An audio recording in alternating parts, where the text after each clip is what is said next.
नमस्कार मित्रांनो, mobile solution hub चॅनलमध्ये आज आपले स्वागत आहे. आज आपण व्हिडिओ बनवत आहोत मराठीमध्ये. आणि आज आपल्याकडे एक सॅमसंगचा S22 आलेला आहे आणि त्याच्यामध्ये प्रॉब्लेम आहे रिस्टार्टचा, की तो रिस्टार्ट होतोय आणि त्याचा सँडविच बोर्ड आहे आणि आपण त्याचा डबल डेकर करणार आहे, म्हणजे CPU आणि रॅम रिव्हॉल्व करणार आहे आणि त्याच्यामधून तो आपला प्रॉब्लेम सॉल्व्ह होणार आहे. आणि आज आपण बघणार आहोत, हा आपल्याकडे आलेला आहे S22. जसा या कंडिशनला आता तो रिस्टार्ट करतोय, म्हणजे सॅमसंग लोगोवरती रिस्टार्ट करतो तो चार्जिंग लावल्यानंतर. आता जरी असा जरी लोगो आला तरी काय प्रॉब्लेम नाही. या लोगोवरती आता फ्रंट कॅमेऱ्याने दाखवतोय, त्याच्यामध्ये नावं उलटे दिसायला लागले तुम्हाला. पण याच्यामध्ये प्रॉब्लेम असा आहे की तो रिस्टार्ट करतोय, परत परत परत परत त्याच लोगोवरती रिस्टार्ट होणार. तो प्रॉब्लेम असतो ऍक्च्युली CPU आणि रॅम ड्रेन झाल्यामुळे, काही त्याचे पॉइंट सुटल्यामुळे हा प्रॉब्लेम येतो. तर आपण याला फुल्ली प्रोसेस CPU आणि रॅम रिव्हॉल्व करणार आहे. तर चला बघू, आपण बॅक कॅमेऱ्याने पूर्ण व्हिडिओ कव्हर करू. स्टँडला लावून घेतल्यानंतर सर्वात पहिला आपण याचा रॅम रिमूव्ह करणार. रॅम रिमूव्ह केल्यानंतर दुसरी स्टेप आपली CPU रिमूव्ह करणार आणि CPU रिमूव्ह केल्यानंतर मग रिबॉलिंग राहील आपली. तर घेऊ सगळ्यात पहिला आपण रॅम रिमूव्ह करून. रॅम रिमूव्ह केल्यानंतर आपण याची शिल्ड कट करणार. अगोदर शिल्ड कट करायची नाहीये आपल्याला. हे बघा, सगळ्यात पहिला आपण शिल्ड कट करणार. शिल्ड कट करण्यासाठी वापरतोय क्विक 861 DW. क्रॅपर वापरतोय मोठा या साईजचा.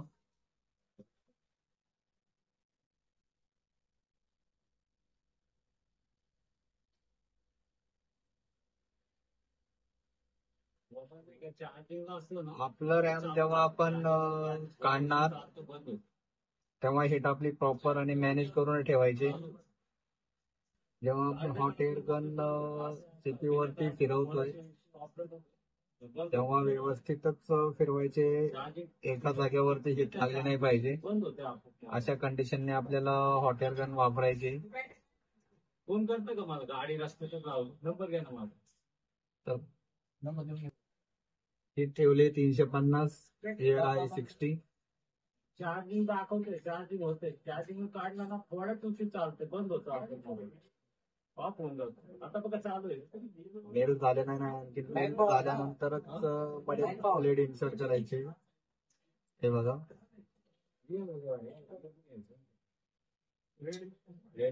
फक्त हे प्रॉपर असलं पाहिजे, कमी जास्त करायचं नाहीये आपल्याला.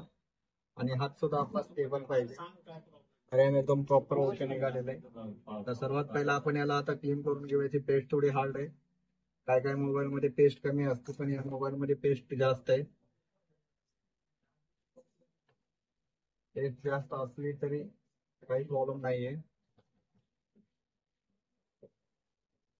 आणि हा आपला पहिलाच व्हिडिओ आहे मराठीमध्ये. ऑलरेडी आपण व्हिडिओ बनवतो ते हिंदीमध्येच बनवतो. 12 जणांच्या रिक्वेस्टमुळे आपण हा व्हिडिओ मराठीमध्ये बनवतोय.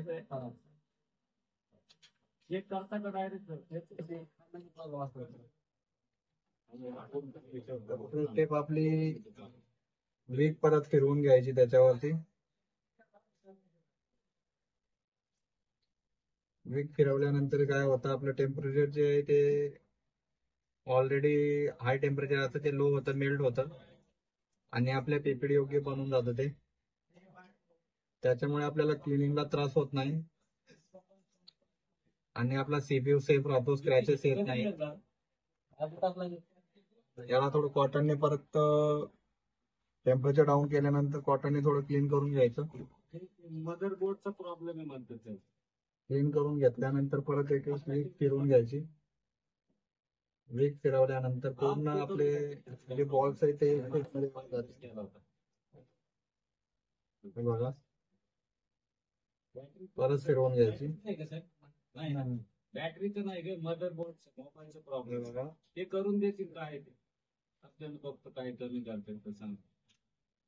जे ब्लॅक स्पॉट आलेले असतात त्याला क्लीन करून घ्यायचं, नाही तर ते चिपकणार नाहीत परत आपण रॅम बसवते वेळेस.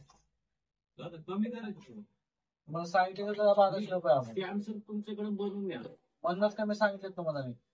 यानंतर आपण परत एक वेळ त्याला कॉटन पेपरने क्लीन करून घ्यायचं. कस्टमर असले 1600-1500च्या खाली घेत नाही. क्लीन करून घेतल्यानंतर आपली दुसरी स्टेप पर्यंत ठेवायचं आपण बाजूला.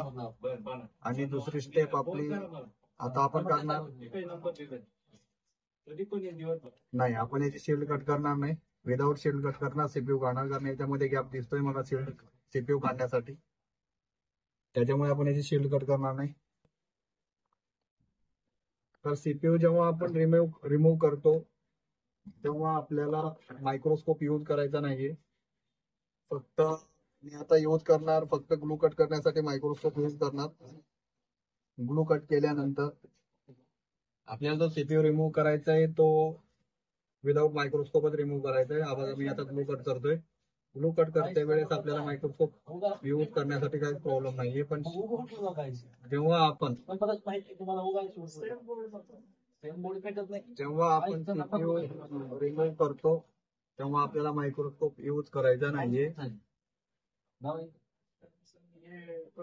सीपीयू रिमूव्ह करण्यासाठी हिट ठेवतोय 350, एअर 60 नाही, क्विक 861 DW आपण वापरणार नाहीये. आपण वापरणार आहे क्विक प्रो 861 प्रो,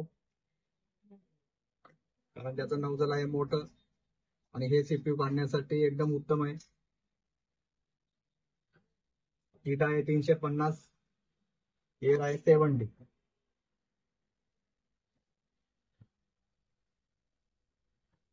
एवढा नोझल मोठा असल्यामुळे लगेच आपला सीपीयू बाजूला होईल.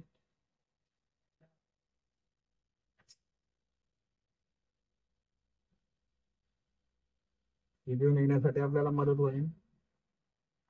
लवकर सीपीयू आपला बाजूला होईल. नोझल मोठा असल्यामुळे हीट प्रॉपर लागेल सीपीयूला. जास्त आपल्याला फिरवायची गरज पडणार नाही आणि सीपीयू डेड नाही होणार. सीपीयू डेड कधी होतात तर आपण जेव्हा सीपीयू उचलण्याची ट्राय करतो आणि एक साइडने सीपीयू क्रॉस होतात किंवा उचलले जातात, त्यामुळे सीपीयू डॅमेज होतात.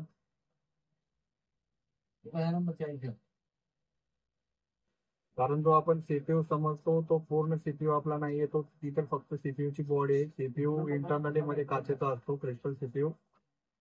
तो डॅमेज झाल्यामुळे आपले सीपीयू डेड होतात. वरतून आपल्याला ते दिसणार सुद्धा नाही की सीपीयू डॅमेज झालाय म्हणून, पण ते डॅमेज होऊन जातात.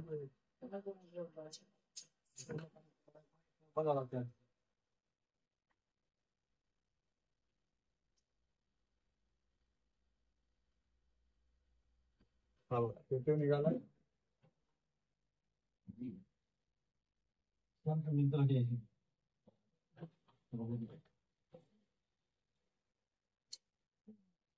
सीपीयू निघण्याच्या अगोदर आपली शिल्ड मेट झाली म्हणून शिल्ड मी बाजूला काढून टाकली. सर्वात पहिला आपण टेम्परेचर डाऊन करून घ्यायचं.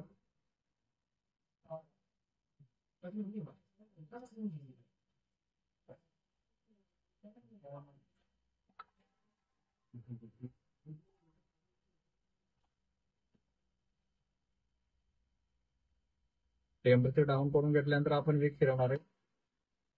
सर्वात अगोदर वीक फिरवायची नाही. वीक फिरवली नाही तर टेम्परेचर डाऊन होणार नाही. टेम्परेचर डाऊन करण्याचं कारण आहे की आपला तेव्हा आपण क्लिनिंग करतो तेव्हा आपले बॉल्स मिस होणार नाही.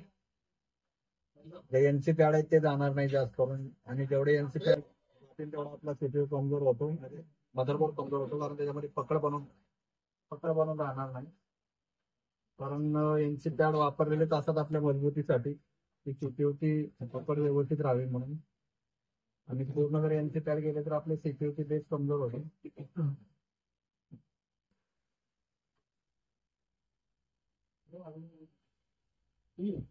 आणि जेव्हा आपण टेम्परेचर डाऊन करतो तेव्हा वीक चालवतो, एकदम स्मूथली वीक चालते आणि क्लीन करण्यासाठी एकदम सोपं जातं.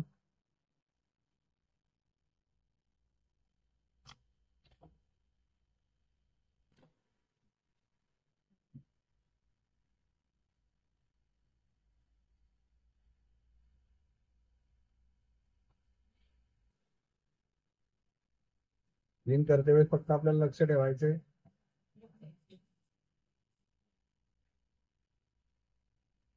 की आपली विक जास्त घासली जाणार नाही. विक जास्त घासल्यानंतर आपल्या बोर्डची प्रिंट डॅमेज होते. बोर्डची प्रिंट डॅमेज झाल्यानंतर आपली मास्किंग वाढते, परत काम वाढतं.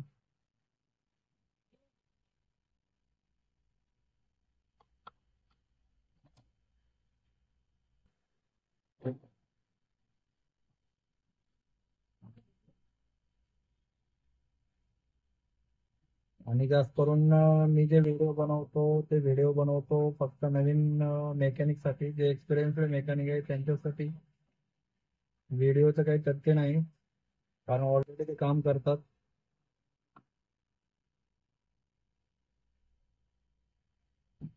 त्याच्यामुळे त्यांना शो करण्याची काही तेवढी हे नाहीये.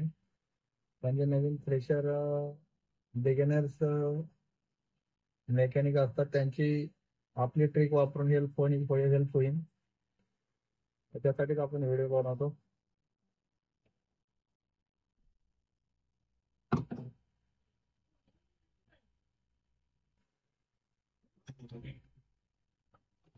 हा बघा, परत आपण एक वेळेस कॉटनने त्याला क्लीन करून घेणार.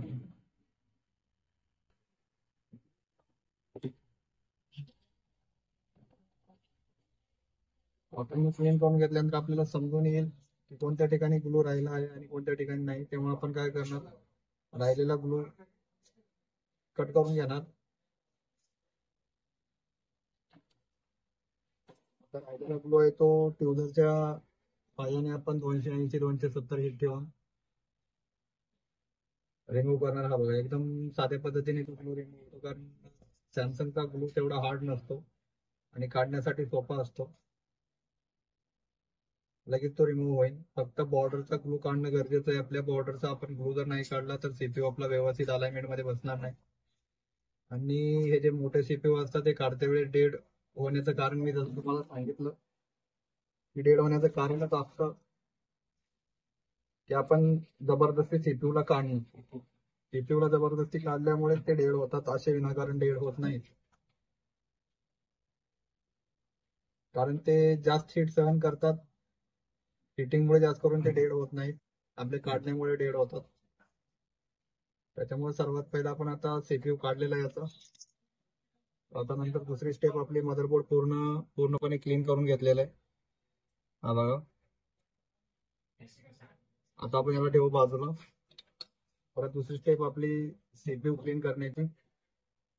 तर जशी तुम्हाला मी सांगितली मदरबोर्ड क्लिनिंगची पद्धत, तशी सीपीयूची पद्धत आहे. सर्वात पहिले आता टेम्परेचर डाऊन करून घ्यायचं आणि याच्यावरती जे फिल्टर कॅपॅसिटर आहे ते तुम्हाला काढायचे असतील तर काढू शकता किंवा ठेवायचे असेल तर ठेवू शकता. याच्यामध्ये काही हे नाहीये, त्याची काही गरज नसते. सर्वात पहिला आपण घेऊ याचं टेम्परेचर डाऊन करून.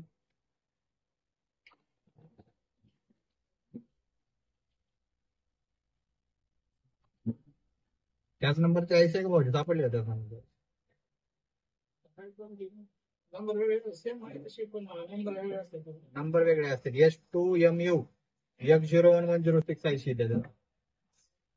S2MU X01-106 तीच आयसी पाहिजे त्याला. नंबर बघा काय, MU 106X01 बरोबर आहे का? हा, ते आयसी पाहिजे. तर मित्रांनो, आपण आयरनच्या साह्याने सुद्धा सीपीयू क्लीन करू शकतो, जसं मी ऑलरेडी सांगितलं होतं. पण याच्यासाठी मी जसं अगोदरपासून सांगतो, याच्यासाठी हात स्टेबल पाहिजे आपला. कारण 5 सेकंदाच्या वरती आपला आयरन त्याच्यावरती चालला नाही पाहिजे. 5 सेकंद झाले की आपला आयरन बाजूला यायला पाहिजे, तेव्हा आपला सीपीयू सेफ राहतो. कंटिन्यू जर आयरन आपल्या याच्यावरती चालू राहिलं तर आपला सीपीयू डेड होण्याचे चान्स असतात.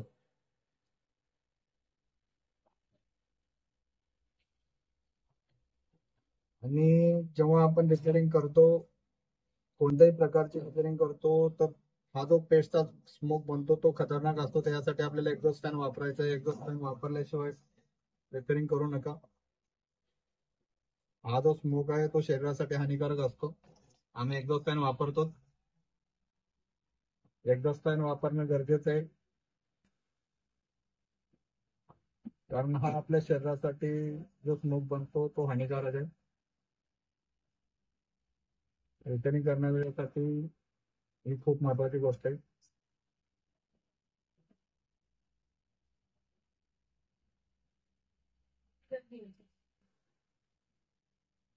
ऍक्च्युली मी व्हिडिओ बनवतोय पुणे पिंपरी चिंचवड पिंपरी मधून. आपलं शॉप आहे पिंपरीमध्ये, मोबाईल सोल्युशन नाव आहे.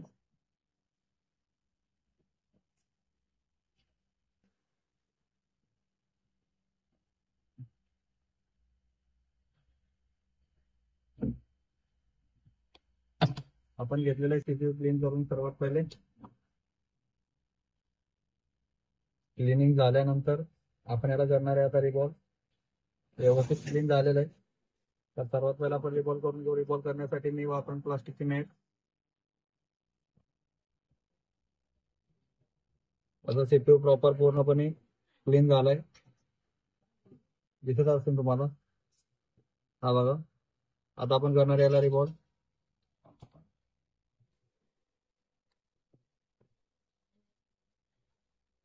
रिकॉल करण्यासाठी आपण वापरणार आहे 2UM ची रिकॉलिंग मॅट. ही मॅट तेवढी सक्सेस नाहीये, फक्त मोठ्या सीपीयू साठी वन टाइम रिकॉल करण्यासाठी थोडी लाभदायक आहे. बाकी याचा काय असा रिव्ह्यू नाहीये चांगला.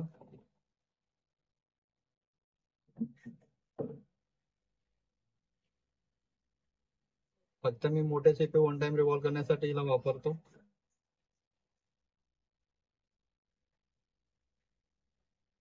बाकी एक्सपिरियन्स एकदम खराब आहे याचा.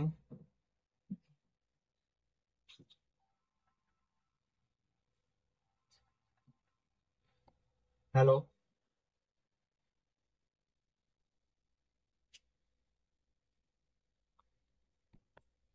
चला आता आपण याला रिवॉल्व करून घेऊ. रिवॉल्व करण्यासाठी स्टेन्सिल.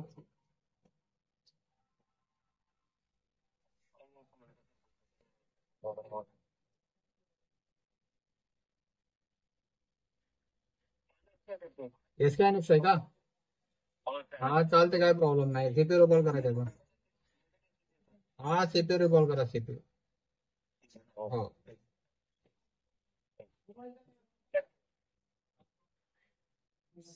तर बघा आता मित्रांनो आपण बेस व्यवस्थित लावलेले. आता आपण याला पीपीडी अप्लाय करून घेऊ. पीपीडी वापरणार आहे 183. मी वापरतो पीपीडी मार्टची.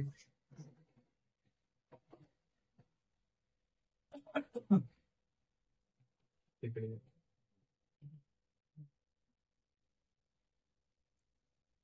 हे बघा, मी पीपीडी वापरतो मांडची 183.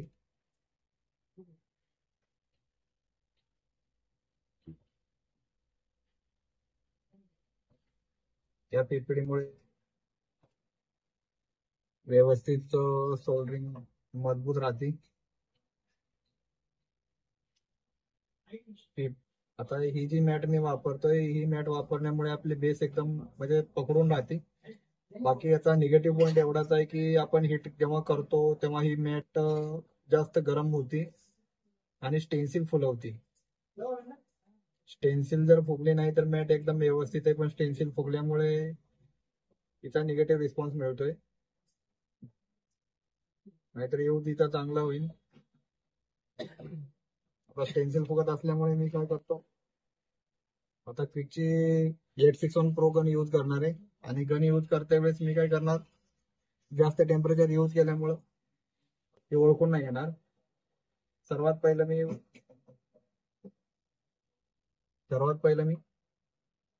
हिट करणार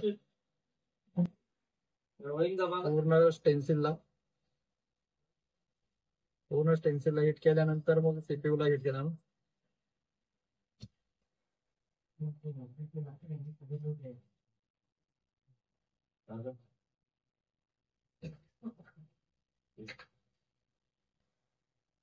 आपला सीपीयू वन टाइम रिबॉल होईल. नाही काम आहे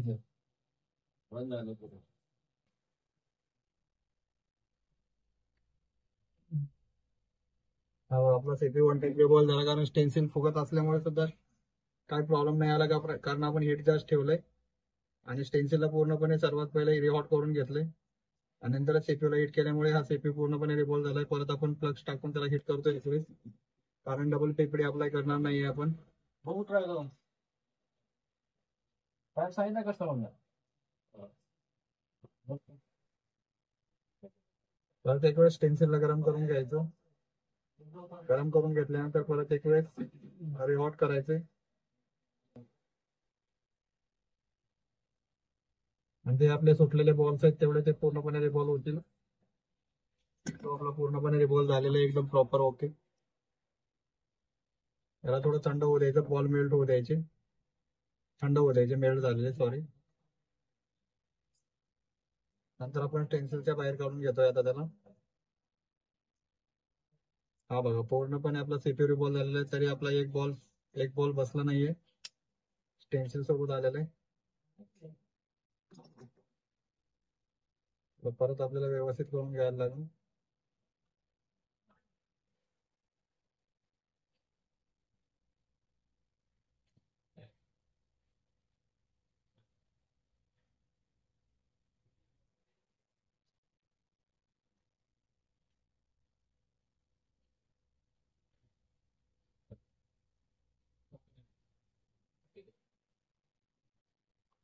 आपण ठेवून त्या ठिकाणी हिट द्यायचं.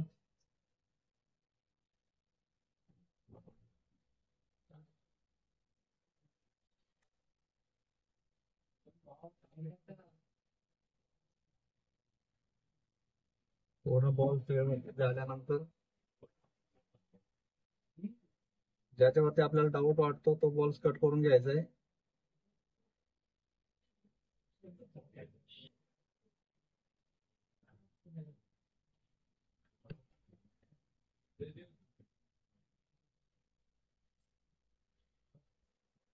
पूर्णपणे आता रिव्हॉल्व झालेला आहे एकदम व्यवस्थितरित्या. आता आपण याला ठेवू. हा बघा ज्या पद्धतीने मी तुम्हाला बोललो होतो त्या पद्धतीने हा रिव्हॉल्व झालेला आहे व्यवस्थित एकदम प्रॉपर. आता आपण करणार आहे याला मदरबोर्डवरती फिक्स करण्यासाठी हीट आता ठेवायला लागेल आपल्याला 330 इयर 4050.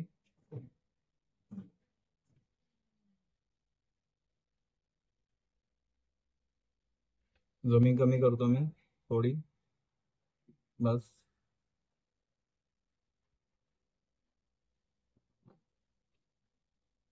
मदरबोर्डच्या बेसवरती थोडी फ्लक्स अप्लाय करून घेईन, कारण सीपीयू पकडून राहावा म्हणून.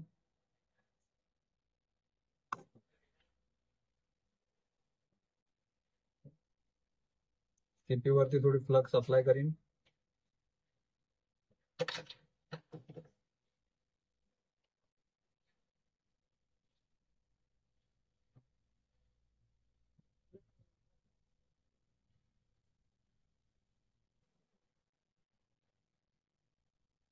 मी जसं तुम्हाला बोललो होतो की मोठे सीपीयू असतात हिटिंगमुळे जास्त करून खराब होत नाहीत, हे खराब होतात आपल्या उचलण्यामुळे. आपलं जेव्हा सीपीयू उचलण्याचं बॅलन्स बिघडतं, जेव्हा आपण मध्ये ब्लेड इन्सर्ट करतो, ब्लेड इन्सर्ट केल्यानंतर जेव्हा आपली ब्लेड उचलण्याची टायमिंग असते ती मिसमॅच झाल्यामुळे आपले सीपीयू डेड होतात. सीपीयू डेड होण्याचं एकमेव कारण तेच असतं. हिटिंगमुळे डेड होत नाहीत असं म्हणत नाही, हिटिंगमुळेही डेड होतात, पण व्यवस्थितरित्या काढल्यानंतर डेड होण्याचे चान्स 0 असतात, 0 डेड रिस्क. कारण आम्ही जेव्हा रिपेअरिंग करतो तेव्हा कोणत्याही कस्टमरला डेड रिस्क देत नाही, विदाऊट डेड रिस्कच काम करतो आपण.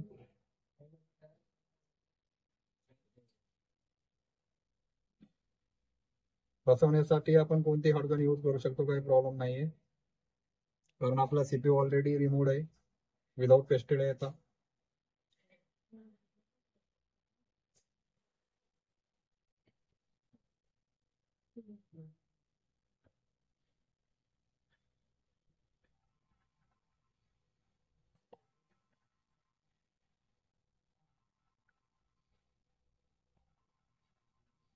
जेव्हा आपण सीपीयू बसवतोय, सीपीयू बसवतोय वेळेस एखादा फोन जरी आला तरी त्याला इग्नोर करायचं. सीपीयू बसवते वेळेस किंवा काढते वेळेस डिस्टर्ब व्हायचं नाही, कारण सीपीयू खूप सेन्सिटिव्ह असतात.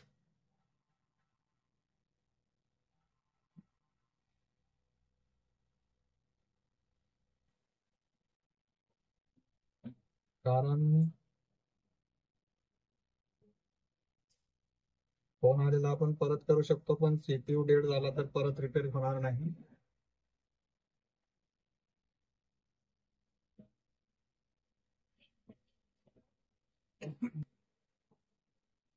हा बघा, सीपीयू आपला प्रॉपर बसलेला आहे. परत आपण सीपीयू रीडिंग चेक करणार की सीपीयू व्यवस्थित बसलेला आहे का नाही.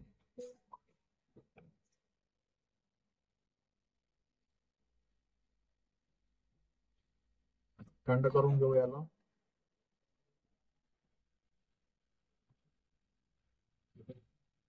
हा, कोणता दिला होता दादा?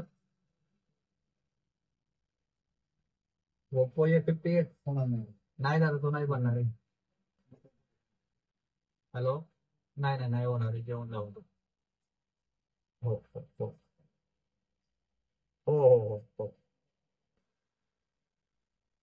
नाही दादा, काय नाही दादा, त्याला पर्याय नाही. मदरबोर्ड आहे. हा,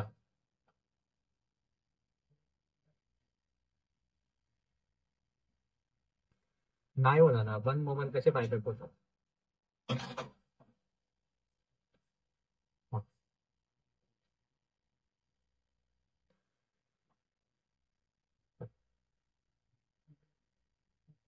शॉपवर या ना दादा, शॉपवर बोलू आल्यानंतर.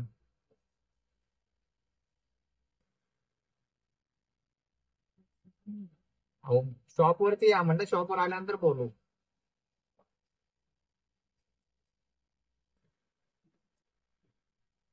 मदरबोर्ड छान करून घेतलेला आहे. एक फिल्टर कॅपॅसिटर थोडा बाजूला सरकलाय, त्यामुळे आपण फिल्टर कॅपॅसिटरवरती काम करून घेऊ.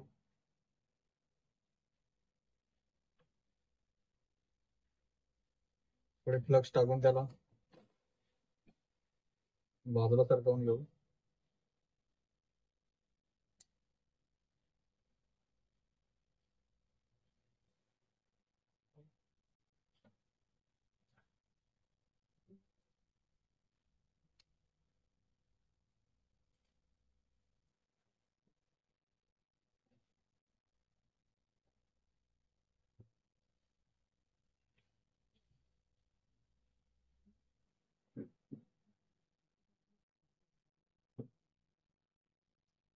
जेव्हा आपण ब्लेड इन्सर्ट करतो आणि सीपीयू रिमूव्ह करतो, तेव्हाच साईडचे जे कंपोनंट आहे यांची लोकेशन चेंज होते. यांची लोकेशन सुद्धा लक्षात ठेवणं खूप गरजेचं असतं.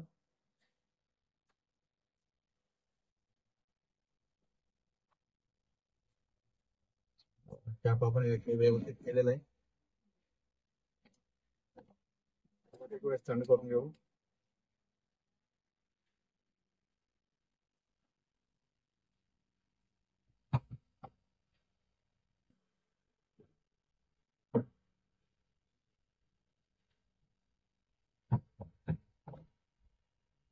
थंड करून घेतल्यानंतर आपण सीपीयू सेटिंग चेक करू.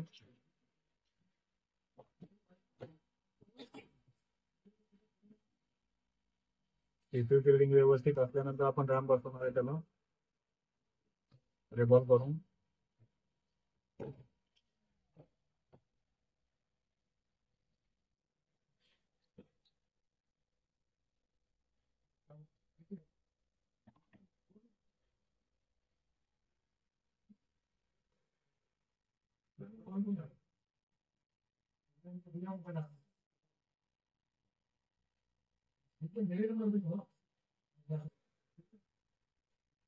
हे बघा, आता ऍक्च्युली थंड झालेलं आहे पूर्ण.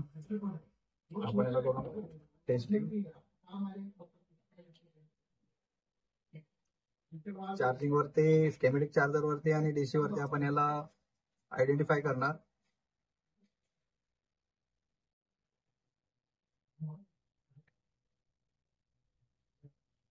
सर्वात पहिलं स्केमॅटिक चार्जर वरती बघू.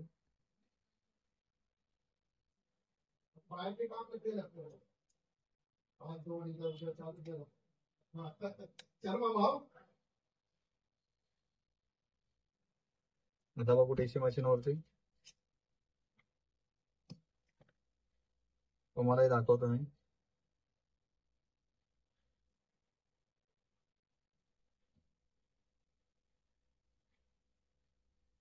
एक मिनिट. हा बघा डीसी मशीन वरती 318ला स्टक आहे तो.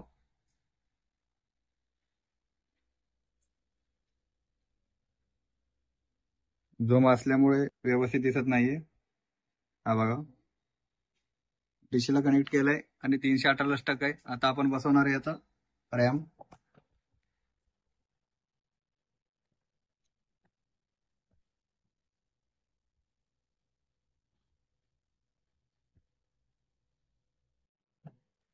परत मदरबोर्ड काढून घेऊ.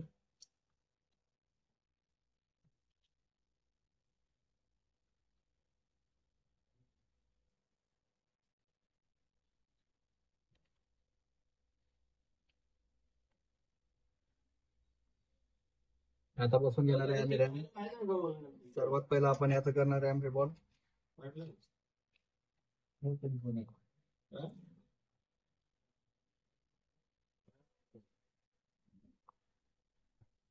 बॅक पॅनल नाही गेला सेट.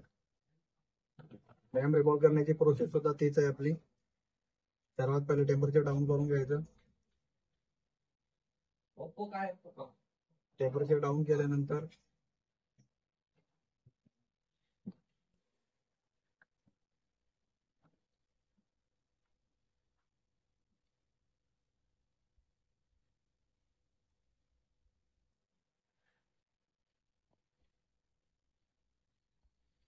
बघा सगळ्यात पहिले आपण टेम्परेचर डाऊन करून घेतोय. एक्झॉस्ट फॅन लावू.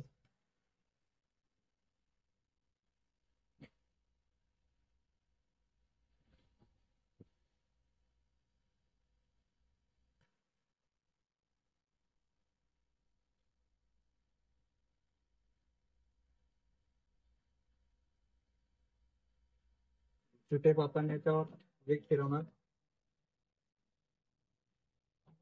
स्पिनिंग जर आपली व्यवस्थित असेल तर विक सुद्धा फिरवायची गरज नाहीये. टेप जास्त असून तर विक फिरवायला लागते.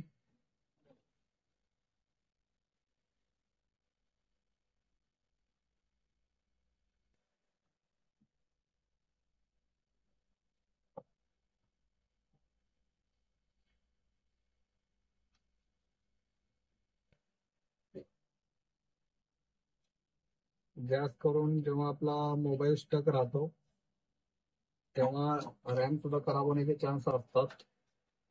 आणि रॅम खराब झाल्यानंतर आपल्याला रॅम नवीन टाकायला लागतं. अशा कंडिशन मध्ये कधी कधी रॅम नवीन टाकणं सुद्धा गरजेचं असतं. आणि तशा प्रोसेसमध्ये आपल्याकडे रॅम अवेलेबल असणंही गरजेचं असतं. रॅम अवेलेबल नसेल तर आपलं काम बनणार नाही.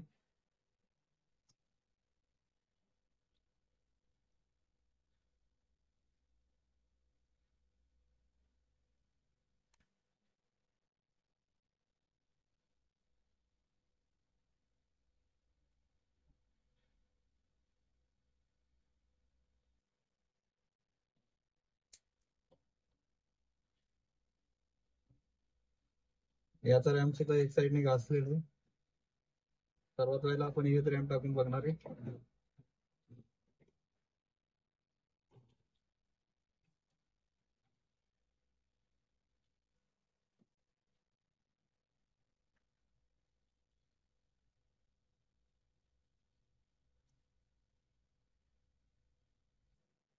रॅम रिबॉल करण्यासाठी सुद्धा तीच प्रोसेस आहे. फक्त आपण मॅट यूज करणार नाहीये. रॅम सिंपल पद्धतीने रिबॉल करणार आहे.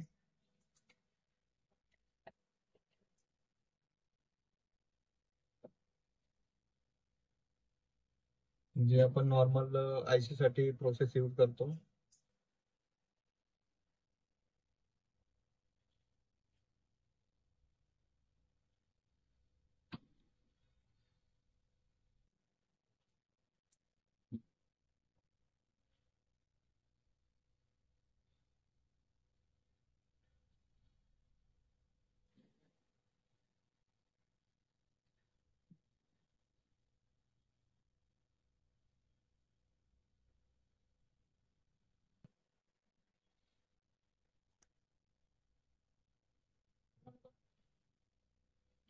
परत एक वेळेस आपण पीपीडी अपलोड करणार आहे त्यावरती.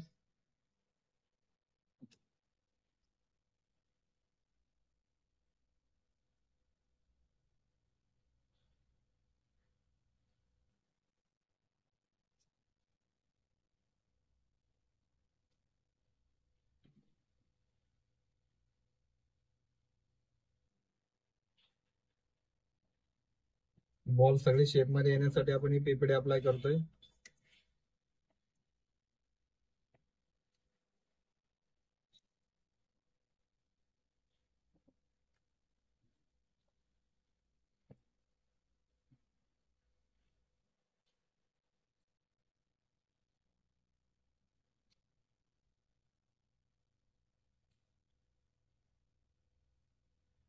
जशी आपण परत पीपीडी अप्लाय केली, एक वेळेस व्यवस्थित कट करून घ्यायची. आपल्याला अंदाज लागून जाईल की आपले बॉल सगळे व्यवस्थित बनलेले आहेत की नाही. एखादा छोटा मोठा असेल तर परत आपल्याला रिपेअर करता येईल.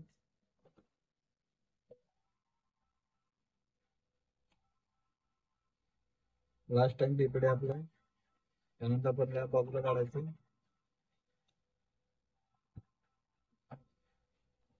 हॅलो,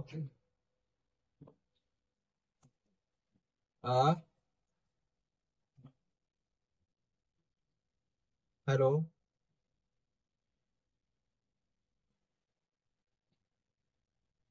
कोणता दिला होता दादा मोबाईल?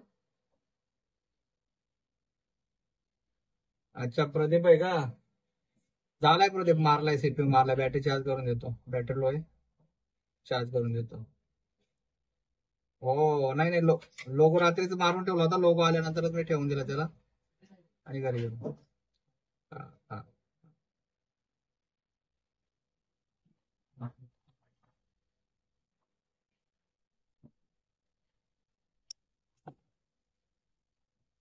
फ्लक्स टाकून परत एक वेळेस आउट करायचंय.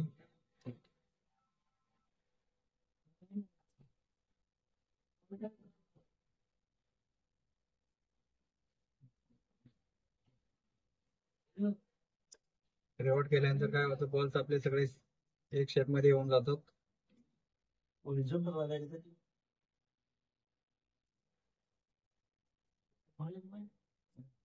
सीपीयू रॅम पूर्णपणे रिवॉल्व झालेलं आहे. आपण याला फिक्स करून घेऊ.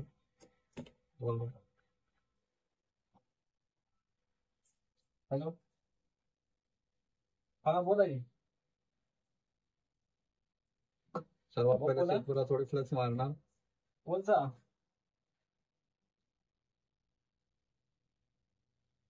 नको, लाईट वाला आता दिला का कधी? बरं, थोडा वेळ द्या की, कसं होईल आता 10-15 घेतो मी.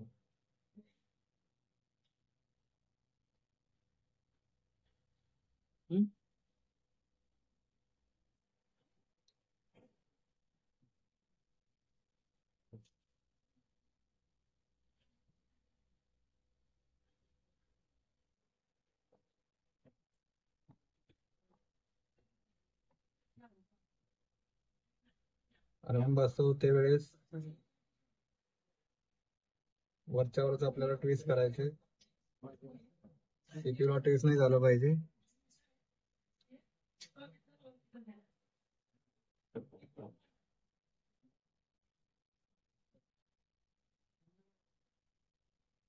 कारण जेव्हा पूर्णपणे रॅम मेल्ट होतं त्याच्यानंतरच आपला सीपीयू पूर्णपणे मेल्ट होतो. आणि सीपीयू जेव्हा आपण रॅमला ट्विस्ट करायचा चान्स असतो तेव्हा सीपीयू मधून पेस्ट बाहेर येते. पेस्ट बाहेर येत असताना आपल्याला ट्विस्ट करायचं, कारण रॅम आपलं मेल्ट झालेलं असतं.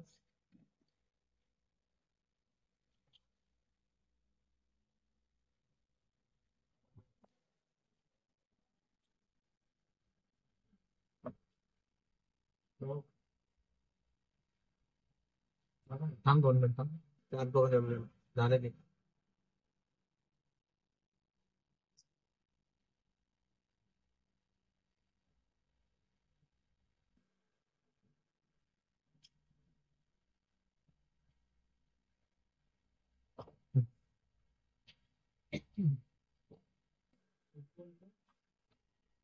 हम्म.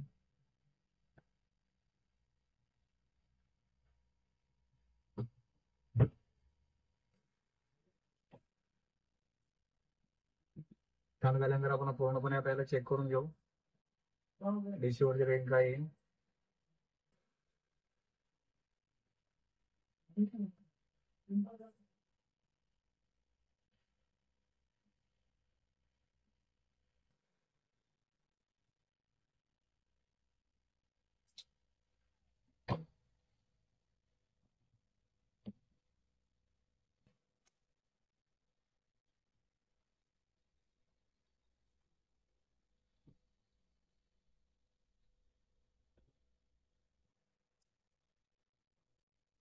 डीसी वरती चेक करून घेऊ सर्वात पहिला.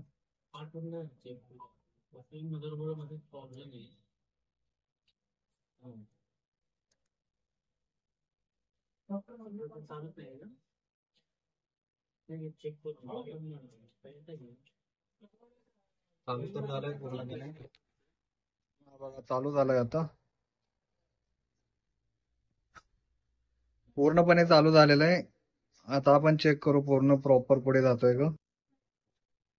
हा बघा पूर्ण चालू झालंय, टच वगैरे सगळं काही चालतंय. तर असा एखादा S20 कोणताही डबल लेअर वाला सिरीज वाला कोणताही किंवा कोणत्याही प्रॉब्लेमचा मोबाईल तुमच्याकडे असेल तर रिपेअर करायसाठी संपर्क करा. नंबर नंबर कमेंट बॉक्स मध्ये मिळून जाईल. चालतंय.